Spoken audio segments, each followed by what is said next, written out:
काम करते हैं। या तो सामने वाले को ब्लॉक कर देते हैं या फिर उसे मनाने की कोशिश में दिन रात लगे रहते हैं। लेकिन सच ये है, यही दो काम आपको सामने वाले की नजरों में हल्का बना देते हैं, क्योंकि इनसे उसे ये एहसास होता है कि तुम अपने आप में पूरे नहीं हो, तुम्हें उसकी जरूरत है। और वहीं से शुरू होती है तुम्हारी कमजोरी की कहानी। असल जीत तो तब होती है जब तुम चुपचाप, बिना कोई शोर किए, पूरा खेल ही बदल देते हो। और आज मैं तुम्हें वही खेल बताने वाला हूं, जिसमें है 5 पड़ाव।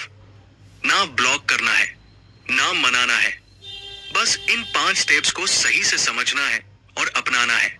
अगर तुमने इन्हें सही से फॉलो कर लिया तो वो खुद तड़प कर तुम्हें याद करेगी, क्योंकि ये सिर्फ टिप्स नहीं बल्कि प्योर साइकोलॉजी है। तो चलिए शुरू करते हैं। पहला पड़ाव, साइलेंस। साइलेंस यानी चुप्पी को हथियार बनाओ। रिश्ता जब टूटता है तो लोग सबसे बड़ी गलती करते हैं, वो जरूरत से ज्यादा बोलना शुरू कर देते हैं। लेकिन असली ताकत साइलेंस में होती है। जब तुम कुछ दिनों के लिए बात करना बंद करते हो, वो बेचैन होने लगता है, सोचता है क्या वो मुझसे नाराज है, क्या मैंने कुछ गलत किया, वो पहले जैसा रिएक्ट क्यों नहीं कर रहा। यही सवाल, यही बेचैनी उसे तुम्हारे बारे में सोचने पर मजबूर कर देती है।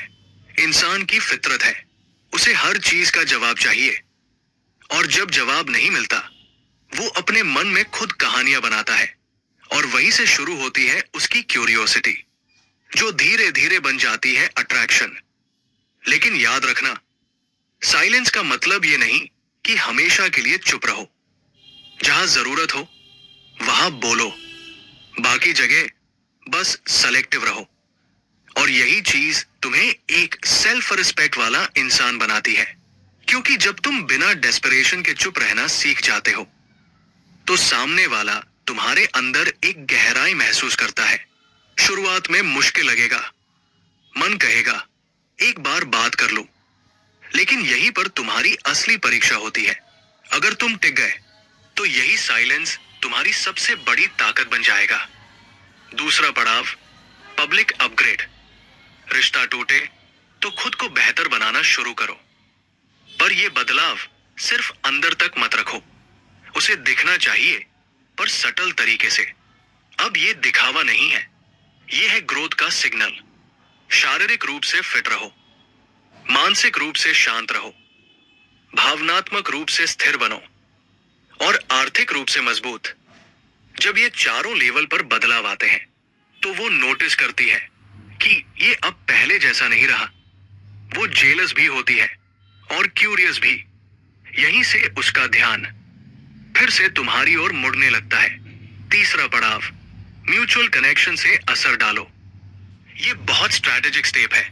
उन लोगों का सहारा लो जो वास्तव में तुम्हारा भला चाहते हैं, जो दोनों के करीब है और जिनकी बात उस तक पहुंचती है।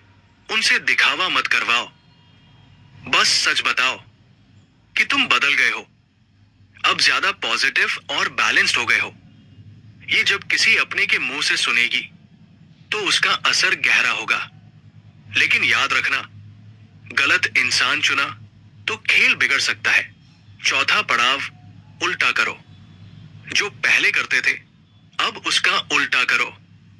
अगर पहले जल्दी जल्दी जवाब देते थे अब वक्त लो। अगर पहले हमेशा पहल करते थे अब दूरी बनाए रखो। यह है रिवर्स साइकोलॉजी, एक ऐसी तकनीक जो सामने वाले के सबकॉन्शियस माइंड पर असर डालती है।